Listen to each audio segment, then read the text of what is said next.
Shalom, Bapak Ibu dikasih Tuhan. Puji nama Tuhan ya. Kita telah memasuki hari yang baru, hari Senin. Tuhan Yesus luar biasa baik. Tuhan menjaga kita, Tuhan melindungi kita. Ayo kita doa sama-sama. Bapak, terima kasih Tuhan buat pagi hari ini. Terima kasih buat anugerah Tuhan. Terima kasih buat cintanya Tuhan buat kami semua. Kami bersyukur kepadamu Tuhan buat pagi hari ini. Terima kasih Tuhan. Kami sepanjang minggu boleh beraktivitas dan pagi hari ini kami bangun dalam keadaan yang sangat baik, sangat luar biasa indahnya Tuhan. Terima kasih biar pengurapan Tuhan turun bagi kami semua. Kami mau saat teduh, Tuhan mau bicara apa Tuhan? Silakan Roh Kudus, kami mendengar Engkau. Dalam nama Tuhan Yesus. Haleluya, amin. Wow. Saudara, masih sukacita ya? Harus terus berpengharapan di dalam Tuhan. Apapun yang menjadi keadaan kita hari ini, hari kemarin, tetap sukacita Tuhan harus ditanamkan dalam diri kita. Amin. Yuk buka kitabnya saudara. Di Mazmur 78. Kita belajar satu ayat. Nah, tema kita pagi hari ini adalah Tuhan mengasihimu. Wow. Suka nggak saudara? Kalau Tuhan mengasihi kita? Suka banget. Ya. Kita harus bersyukur, kita harus bersukacita. Tuhan mengasihi Anda dan saya. Jangan menuduh Tuhan. Jangan a priori sama Tuhan. Dia Tuhan Allah yang sangat baik, luar biasa baik. Ya, ya, sudah, saudara. Ayo baca sama-sama. Tetapi Ia bersifat penyayang. Ia mengampuni kesalahan mereka dan tidak memusnahkan mereka. Banyak kali Ia menahan murkanya dan tidak membangkitkan segenap amarahnya. Wow. Saya tadi pagi waktu baca ini, saudara. Wah, merasa nggak sih, saudara, bahwa kita itu sangat berharga di mata Tuhan. Kita sangat spesial, kita berharga, kita dikasihi, kita dicintai. Wow. Saudara, Ia bersifat penyayang. Apa toh penyayang itu? Kita semua punya anak gitu ya. Kita semua punya kakak, adik gitu ya. Ketika kita sayang kepada anak, ketika kita sayang kepada kakak maupun adik kita, ada rasa cinta yang gak bisa kita samakan. Betul? Waktu suami mencintai istrinya, pasti beda sekali dengan cinta yang diberikan pada orang lain. Cinta kita kepada anak juga begitu kan? Beda yang diberikan pada orang lain. Cinta Tuhan kepada kita sangat spesial. Makanya dikatakan Tuhan itu bersifat. Nah, bersifat itu artinya tertanam di dalam diri Allah bahwa Allah itu penyayang. Temukan kesayangan Tuhan itu. Di dalam diri Tuhan itu ada penuh kesayangan, tanamkan itu di dalam pikiran kita. Penting loh saudara, menanamkan sifat Allah di dalam pikiran kita. Soalnya kalau itu nggak ditanamkan di dalam diri kita, kita gampang sekali marah sama Tuhan. Kecewa sama Tuhan. Nah, seringkali saya sudah kasih tahu kepada saudara semua, saat teduh itu tuh bukan untuk minta sembako. Saat teduh itu bukan minta supaya utangnya lunas. Buang jauh-jauh tujuan kayak begini. Ingatlah baik-baik bahwa waktu anak kita datang kepada orang tuanya, ada satu kerinduan, pengen ngobrol, pengen makan bareng, pengen nonton bareng. Kerinduan anak terhadap orang tua, tanamkan itu seperti itu. Di dalam diri kita, pengen ketemu sama Tuhan, pengen ngobrol sama Tuhan. Tadi pagi saudara, saya bangun sekitar jam 5 pagi, setengah 5 pagi. Waktu saya bangun gitu ya, saya ambil gitar saya nyembah Tuhan itu sangat enak sekali. Secara fisik saya lelah saudara, lelah sekali. Tapi tadi pagi waktu ngambil gitar gitu ya, saya nyanyi lagu ini. Seperti rusa yang haus, rindu aliran sungaimu. Hatiku tak tahan menunggumu. Coba, seperti rusa yang haus, rindu aliran sungai. Rusa yang haus, rusanya itu tuh gambaran daripada kita. Apakah tertanam di dalam diri kita rasa haus dan lapar akan Tuhan? Ayo, ini penting nih. Supaya kualitas saat teduhnya kita itu benar. Jangan karena butuh sembako, butuh utangmu lunas, benerin dulu saat teduhnya.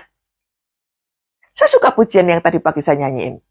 Hanya Engkau pribadi yang mengenal hatiku, tiada yang tersembunyi bagimu, seluruh isi hatiku kau tahu. Jadi seperti seseorang yang lagi curhat ya sama teman, sama sahabat gitu ya. Kasih tahunya kepada Tuhan. Jadi waktu pagi-pagi tadi saya bangun, sekalipun fisiknya saya lelah banget, tapi waktu nyanyi, seperti rusa yang haus, rindu aliran sungaimu. Wow. Hatiku tak tahan menunggumu. Waduh. Keren. Jadi, temukan sifat ini. Allah bersifat penyayang. Tapi Bu, keadaan keluarga kami makin hancur. Karena yang kau tanamkan adalah Tuhan gak tolong, Tuhan gak peduli, Tuhan gak dengerin doaku.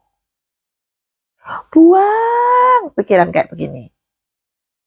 Kehancuran yang kita alami itu tuh karena pencobaan yang kita lakukan. Pencobaan itu adalah dosa yang kita lakukan. Jadi kita itu lagi apa? Menyelesaikan konsekuensi. Ingat, saya sudah kasih tahu. Semua orang yang membuat keputusan selalu harus bertanggung jawab terhadap konsekuensi. Nah, konsekuensi itu harus diselesaikan.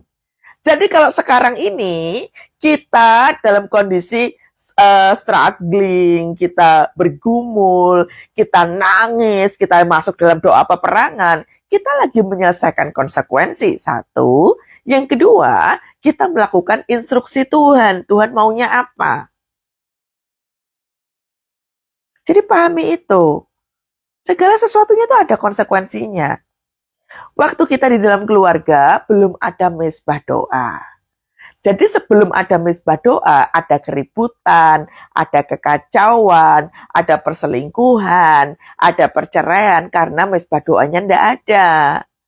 Nah sekarang, waktunya bayar konsekuensi itu, karena ada konsekuensi tidak bangun rumah Tuhan di rumah. Bayarlah itu. Lakukan pujian penyembahan. Belum dijawab doanya tidak apa-apa. Belum ada pintu mujizat, orang masalah. Tetapi bangun mezbah doa terus-menerus. Terus-menerus bangun mezbah.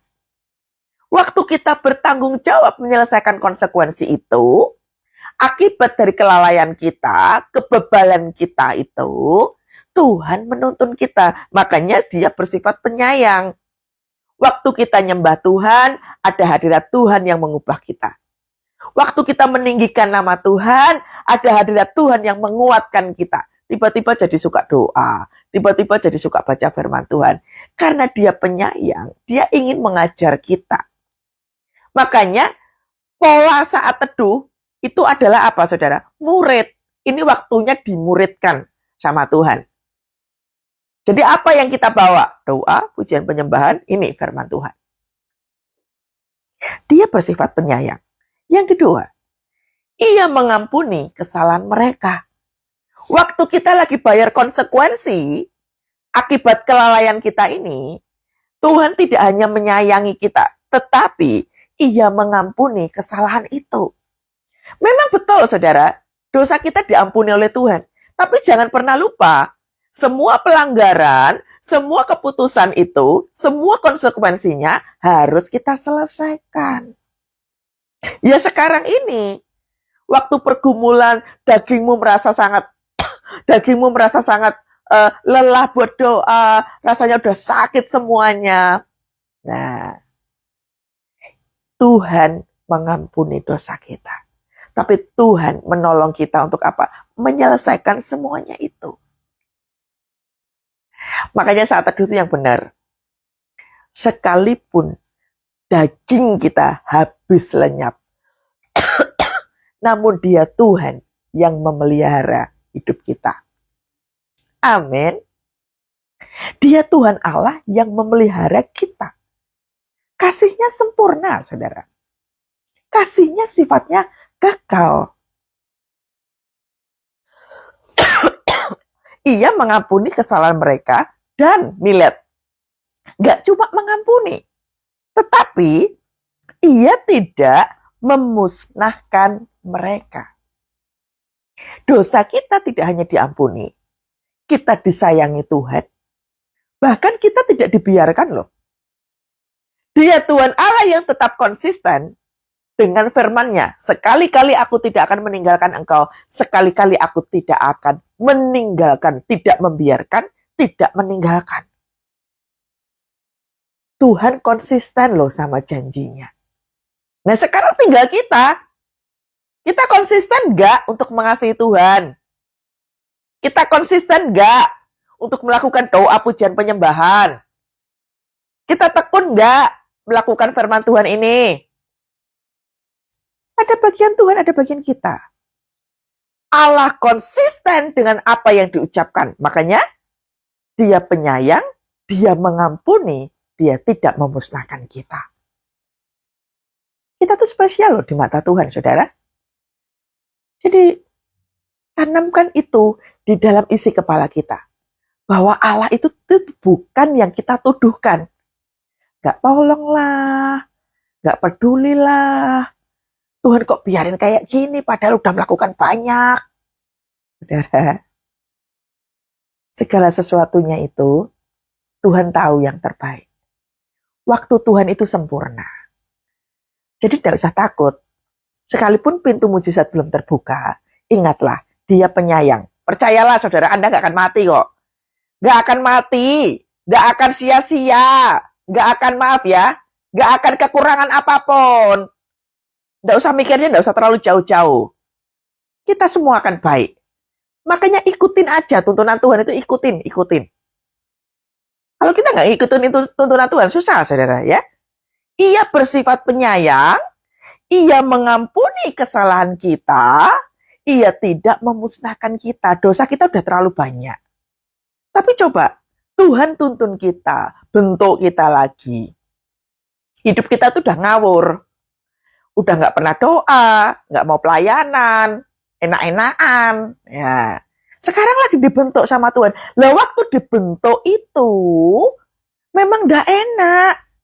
Engkau mungkin sendirian, engkau mungkin tekanannya terlalu besar, jalan keluarnya belum ada. Memang lagi dibentuk kok.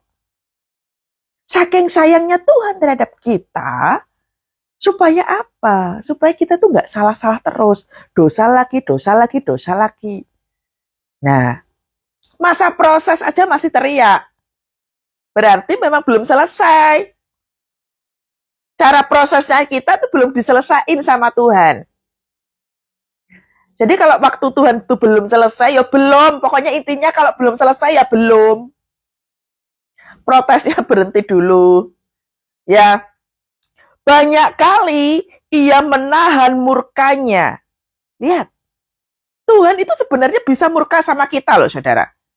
Kita ini tinggal di bumi, ya buminya ini loh punya siapa? Bumi kita ini kan miliknya Tuhan. Kita tuh numpang loh, saudara. Apa iya kita numpang di bumi ini, Tuhan yang bikin, kita yang protes? Apa kurang ajar kayak gini? Hah? Ya, apa enggak kurang ajar tuh tipe-tipe kayak begini? Kita tuh numpang, di bumi ini kita numpang. Tuhan di kitab Kejadian sudah dikatakan toh, bahwa semua apa yang Tuhan ciptakan itu kelolalah. Beranak cuculah, penuhilah bumi. Kita dikasih kuasa untuk mengelola. Nah seringkali kita tuh rakus. Semua-semuanya dimakan, semua-semuanya pokoknya buat kita. Karena rakus jadinya dosa. Karena rakus jadinya kita membuat pelanggaran. Makanya Tuhan kasih ingat sama kita, nak, kamu mainnya udah terlalu jauh. Ayo sini, dibentuk lagi. supaya cara berpikirnya benar, supaya cara ngomongnya benar, nggak kasar terus, nggak ngutuk terus, supaya bisa berpikir untuk baik, supaya bisa mengucap syukur. Sini dibentuk dulu. Waktu engkau dibentuk, kan engkau minta sabar, Tuhan kasih aku sabar. Makin engkau minta sabar, makin engkau akan menghadapi situasi-situasi yang membuat engkau hilang kesabaran.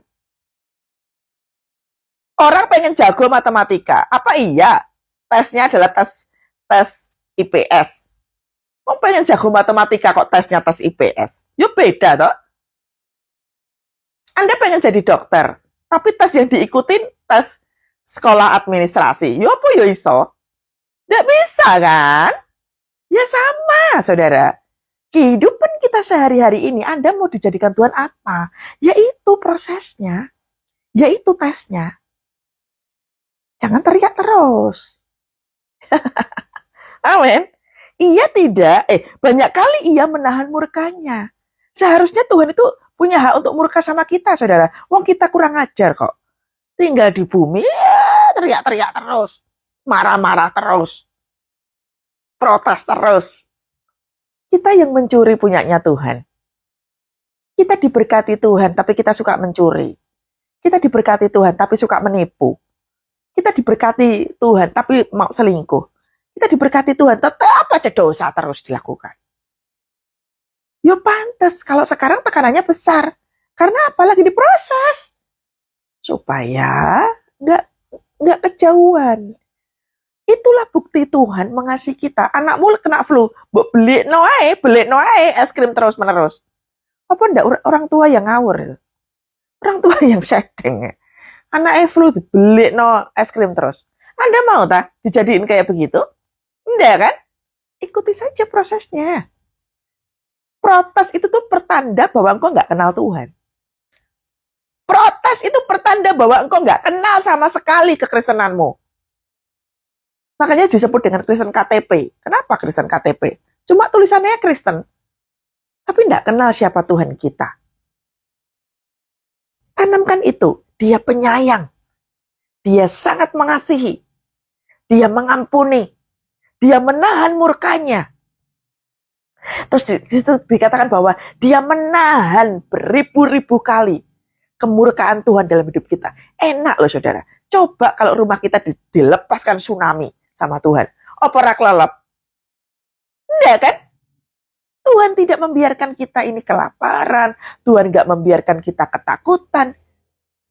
Dia ada buat kita. Ya tergantung kita nyari apa enggak. Makanya datang kepada Tuhan itu jangan minta sembako terus. Minta sembako Tuhan. Ya Tuhan. Kualitas apa? Tuhan itu pasti gini. Ini loh kualitas anakku kok kayak gini. Tiap kali datang cuma minta. Mental kayak gimana kayak gini? Ya saudara, ganti. Cara doanya jangan kayak begitu. Sayangilah Tuhan, cintai Tuhan, kasihi Tuhan. Jangan kayak Kristen KTP. Yang dikit-dikit cuma minta duit, utangku piye Tuhan. Jangan dikit-dikit minta sembuh lagi. Alah. Doanya diubah. Kualitas kekristenannya harus up. Ya.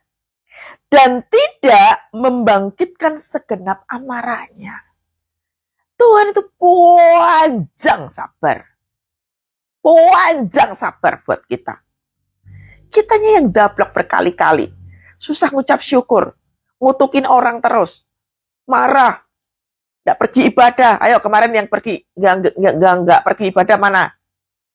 Ada yang nggak pergi ibadah? Atau pergi ibadah tapi telat? Mainan HP terus, ada? Kalau jemaat masih ibadah online aja lah Bu, saya capek. Mainan HP terus di gereja. Atau kalau enggak, datangnya telat. Tipe-tipe manusia kayak begini pasti susah dibentuk. Pasti susah dibentuk. Gak cuma dablek, bebal. Orang-orang tipe-tipe kayak gini pasti protes terus. Tuhan, mana janjimu? Janji terus yang diminta. Kemurnian hatimu. Halo. Kemurnian hati lagi diminta sama Tuhan. Menyayangi Tuhan apa enggak toh? Di sini Tuhan dikatakan bahwa ia bersifat penyayang. Kita sayang apa enggak? Lalu ia mengampuni kesalahan mereka. Kita itu suka sayang sama Tuhan apa enggak? Kita mengasihi dengan segenap hati, dengan segenap jiwa apa enggak? Atau jangan-jangan kita kecewa sama Tuhan karena doanya nggak dijawab. Kalau sama Tuhan aja kayak begitu, terus panutan kita siapa, saudara? Kalau udahlah aku nggak mau doa, udahlah selesailah, aduh, capek pelayanan. Kalau sama Tuhan aja begitu, panutannya sama siapa? Nggak ada panutan itu, waduh, saudara. Wassalam. Di dunia ini hanya ada Tuhan dan setan.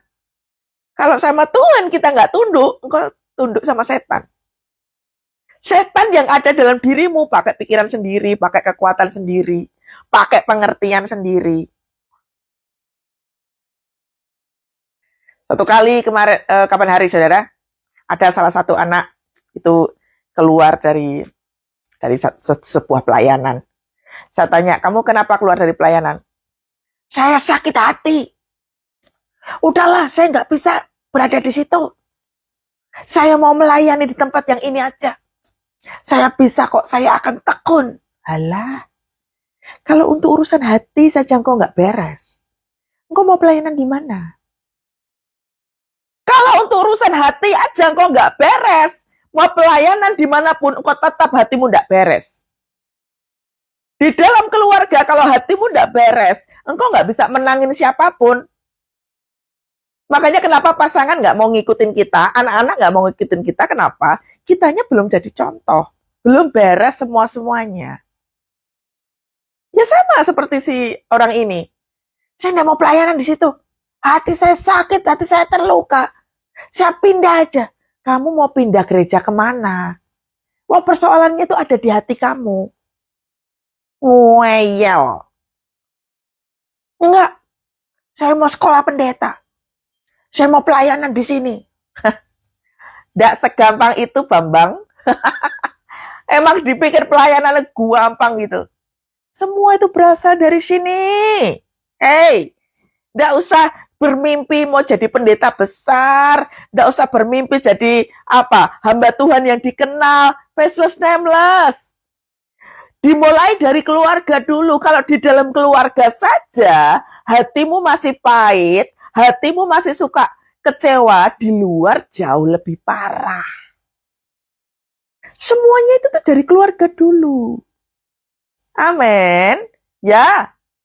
Ngapain lo pelayanan sampai jauh-jauh, tapi di dalam keluarga saja engkau masih pahit, masih kecewa, masih suka ambru-ambruan kayak begitu, terus sok-sokan mau pelayanan keluar, boten saged alias tidak bisa. Karena proses itu justru ada di dalam keluarga. Makanya kan urutannya adalah mengasihi Tuhan, satu, lalu yang kedua itu urutannya keluarga. Baru setelah itu pekerjaan, terus pelayanan. Jangan sok-sokan sibuk di dalam pelayanan, sibuk mau apa-apa-apa, sementara keluargamu nggak mau urus, dan kasih dalam Tuhanmu nggak ada yang paling utama. Oh, raiso, udahlah. Amin. Ya. Jadi kalau misalkan kita belum memenangkan pasangan, belum bisa memulihkan keluarga, itu oke, saudara. Ingatlah bahwa Allah itu penyayang, Allah itu pengasih. Ya, Allah itu sedang membentuk kita, ikutin saja. Di keluarga, proses di keluarga itu memang tidak enak. Saya dulu juga begitu, saudara. Proses di dalam keluarga itu tidak enak. Tapi justru itu saya dibentuk sampai hari ini. Loh, siapa sih ngerti? Kathy sing dablek, Kathy yang bodoh, yang tidak ngerti apa-apa. Loh, dipilih Tuhan sekarang. Loh, saya bisa seperti ini karena apa toh? Taat. Banyak belajar. Amin. Ya. Gak apa-apa, saudara. Pasanganmu belum berubah, it's okay. Pasanganmu belum berubah, keadaan perekonomianmu belum berubah, keadaan keluargamu berubah. Sudah. Ayo, makanya cepat-cepat. Benahi diri dengan cepat. Nggak usah lari kemana-mana. Tanamkan diri untuk hidup takut akan Tuhan. Jadi urutannya mesti benar. Tuhan dulu, baru kemudian keluarga, setelah itu pekerjaan, kemudian baru pelayanan. Jangan sibuk sama pelayanan. Keluargamu loh ancur-ancuran. Tidak bisa. Ya, kalau belum bisa memenangkan keluarga kita, berarti proses pembentukan kita itu berasal dari keluarga. Ya, jadi kalau misalkan di dalam keluarga kita diproses, ya itu area kita yang harus kita menangkan. Aduh Bu, di dalam keluarga itu banyak pertengkaran, ribut terus, saya stres Bu. Justru di situ Anda lagi dibentuk. Ya, jangan lari. Nggak usah pergi kemana-mana. Ngapain lo pergi kemana-mana merasa sok hebat atau nggak usah. Di dalam keluarga itu kita benar dulu. Amin. Kita benar dulu, taat dulu, dibentuk Tuhan terlebih dahulu. Top, markotop hasilnya. Makanya tanamkan ini di Mazmur 78 ayat 38 ini. Bahwa Dia Tuhan Allah yang pengasih, Dia mengampuni dosa kita, Dia menyayangi kita. Tanamkan itu dalam pikiran. Supaya ke depannya itu kita nggak nuduh Tuhan terus. Kayak gini Tuhan nggak dengerin. Wah, hancur-hancuran Tuhan, aku harus bagaimana? Puji Tuhan. Ya, puji Tuhan. Gak apa-apa. Belum terjadi apa-apa. Kak Opo. Benahi diri. Saya juga, saudara. Sekalipun sudah pelayanan, kemana-kemana, tetap gak semuanya berhasil mulus. Ora apa-apa. Ya udah, proses. Tekanan seperti apa, terima itu, legowo. Dengan demikian kita berdamai dengan situasi itu, kita berdamai dengan keadaan, enak. Hatimu itu tuh nggak akan banyak sampah. Hatimu pasti benar. Ya, saya sudah selesai. Ya, jadi ingat baik-baik. Tuhan mengasihi Anda dan saya. Amin. Yuk, kita doa sama-sama. Hanya Engkau pribadi yang mengenal hatiku, tiada yang tersembunyi bagimu, seluruh isi hatiku Kau tahu, dan bawaku untuk lebih dekat lagi padamu, tinggal dalam indahnya dekapan kasih-Mu. Ayo, katakan sama-sama, saudara. Hanya Engkau pribadi yang mengenal hatiku, tiada yang tersembunyi bagimu, seluruh isi hatiku Kau tahu, dan bawaku untuk lebih dekat lagi padamu, tinggal dalam indahnya dekapan kasih-Mu. Kami berterima kasih kepadamu Tuhan. Kami punya Tuhan yang sangat menyayangi kami. Kami bersyukur dikasihi. Kami berterima kasih karena diampuni. Kami berterima kasih Tuhan gak murka sama kami. Terima kasih Tuhan. Terima kasih Engkau memberikan kami hidup yang baru. Terima kasih Tuhan menjaga kami. Tuhan melindungi kami. Tuhan berjalan bersama-sama kami sampai detik ini Tuhan. Terima kasih Allah Roh Kudus. Buat kasih setiamu yang Kau berikan buat setiap kami. Kami sehat, kami kuat, kami diberkati Tuhan. Terima kasih Roh Kudus, terima kasih. Buat anugerah-Mu yang selalu baru bagi setiap kami. Terima kasih Tuhan, terima kasih Kau baik. Engkau baik. Biarlah pengajaran-Mu pagi hari ini Tuhan. Kami tanamkan di pikiran kami. Tuhan menyayangi kami. Tuhan mengampuni kami. Tuhan membentuk kami. Tuhan mendewasakan kami. Terima kasih Tuhan, terima kasih. Dan kiranya berkat daripada Allah Bapa, Putra, dan Roh Kudus menyertai kami semua pagi hari dan sampai selama-lamanya. Tuhan memberkati kami, Tuhan melindungi kami. Tuhan memberkati keluarga kami, Tuhan sembuhkan kami. Tuhan pulihkan hidup kami. Hanya di dalam nama Tuhan Yesus. Haleluya. Amin. Tuhan Yesus dahsyat ya. Oke, selamat beraktivitas. Sampai ketemu besok pagi ya. Tuhan Yesus berkati semua. Shalom. God bless.